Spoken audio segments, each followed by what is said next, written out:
Les animaux de compagnie les plus difficiles à maintenir en captivité sont les reptiles, suivis par les poissons marins. Cela est dû au fait qu'il faut reproduire leurs conditions de vie sauvage pour qu'ils s'adaptent à la captivité, ce qui nécessite un investissement important pour les simuler, et même ainsi, il n'y a aucune garantie qu'ils s'adaptent, pouvant mourir à cause d'un simple changement de température, d'une carence en nutriments ou du stress. Leurs soins sont donc très complexes, mais pas impossibles à fournir. Il suffit de se documenter et de tout préparer avant d'acquérir ces animaux de compagnie. L'un de ces animaux populaires est le python royal, le serpent le plus populaire comme animal exotique. La première chose est de se procurer son enclos. Il doit mesurer environ 100 cm de long, 50 cm de large, avec une hauteur de 30 cm ou plus, où l'on peut placer des branches pour qu'il puisse grimper, car c'est un serpent arboricole. L'enclos ne doit pas être trop grand pour une raison. Si c'est le cas, sa proie pourrait s'échapper, avec le risque qu'elle vive dans l'enclos sans jamais rencontrer son prédateur. L'idéal est de changer l'enclos au fur et à mesure que le python grandit, atteignant une taille moyenne de 1,30 m. Le matériau peut être du grillage, de la moustiquaire ou un aquarium en verre, cette dernière option étant la meilleure, car elle maintient une température et une humidité constante plus longtemps. Les enclos doivent être placés à l'intérieur pour un contrôle optimal de leurs conditions et éviter les variations. On peut mettre des feuilles sèches comme litière au sol, ce qui permet de mieux conserver la chaleur, facilite le nettoyage de l'habitat et reproduit les conditions de vie sauvage. Les feuilles doivent être propres, on peut les acheter ou les récupérer d'un arbre, mais il faut les laver et les laisser au soleil un moment pour qu'elles soient aussi propres que possible. On peut lui fournir un endroit où se cacher, qui doit être étroit mais permettre de le soulever pour l'observer et le manipuler. Une option est un morceau d'écorce d'arbre. Ce sont des animaux poikilothermes, donc leur température corporelle est régulée par celle de l'environnement. L'idéal est de la maintenir entre 26 et 30 degrés Celsius le jour et à 24 la nuit. Pour cela, il faut un tapis chauffant placé à l'intérieur et mesurer la température en permanence en la prenant sur les parois de l'enclos. Son humidité doit être mesurée et maintenue entre 40 et 60% et lui fournir des cycles de lumière de 12 heures sur 12, c'est-à-dire une lumière allumée pendant 12 heures. On peut utiliser la lumière naturelle pour ce cycle ou une lumière fluorescente si l'endroit ne reçoit pas de soleil, en plus d'une lampe UV pour transformer la vitamine D3 en D4 pour la fixation du calcium. La nuit, il faut garder la lumière éteinte et pour l'observer, utiliser une lumière rouge pour ne pas perturber son cycle.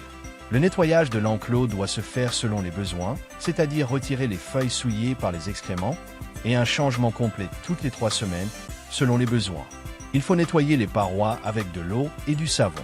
Ils ont besoin d'un récipient d'eau qui doit être rempli en permanence pour qu'ils boivent, en plus d'aider à maintenir l'humidité du terrarium. Cette espèce est carnivore et nécessite de la nourriture vivante, de préférence des rongeurs qui stimulent son appétit par leurs mouvements. Elle chasse et tue ses proies par suffocation, en les étranglant avec son corps qui s'enroule autour d'elle.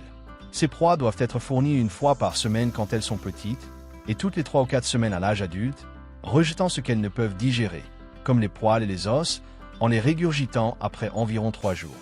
La taille de la proie dépend de celle du serpent, donc il ne faut pas donner un rat à un python de 40 cm. Les rongeurs doivent être en bonne santé, choisis selon leur vivacité et leurs excréments normaux. Sinon, cela peut indiquer une maladie. Il ne faut jamais donner de souris des égouts ou des canalisations. Elles peuvent être empoisonnées ou transmettre des maladies aux serpents ou à vous-même. Il ne faut pas laisser la proie trop longtemps, car les souris peuvent mordre le serpent, causant des blessures voire la mort, ce qui arrive normalement quand le python n'a pas faim et ignore la proie.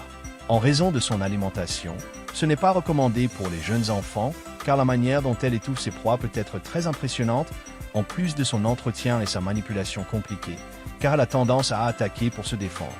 Un avertissement très important est de ne jamais manipuler seul un python de plus d'1 mètre, car il peut s'enrouler autour du cou et tuer une personne très facilement. Même si on pense pouvoir s'en débarrasser seul, la force qu'il exerce est très grande, même si cela ne semble pas le cas, ce qui peut être dangereux. Le moins qu'il puisse faire est de mordre et causer une blessure grave. Il mue.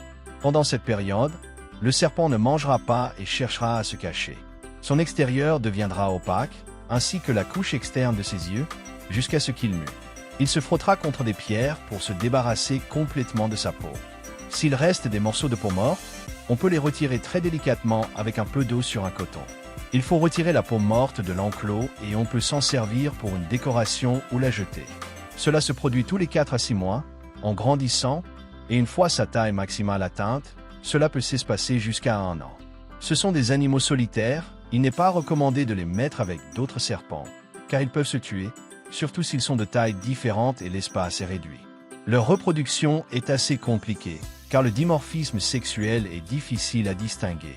Les mâles ont normalement un renflement au niveau du cloaque, mais cela doit être vérifié par un professionnel pour éviter de les blesser.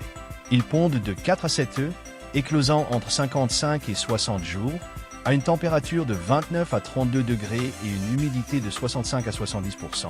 Donc il vaut mieux le faire dans un incubateur et pas dans le terrarium. Leur espérance de vie moyenne est de 20 à 30 ans.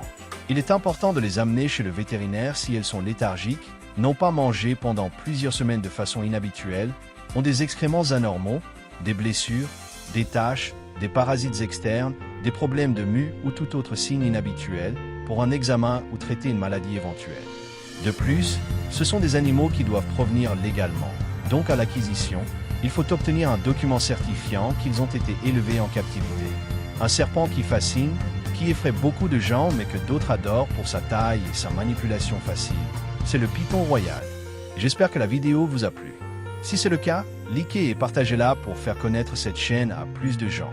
Je vous laisse mes réseaux sociaux pour rester en contact, et c'est aussi par ce biais que je ferai les annonces concernant la chaîne. Si vous êtes nouveau, je vous invite à vous abonner et n'oubliez pas de laisser un commentaire ou une question qui vous est venue. Merci beaucoup d'avoir regardé cette vidéo. À bientôt.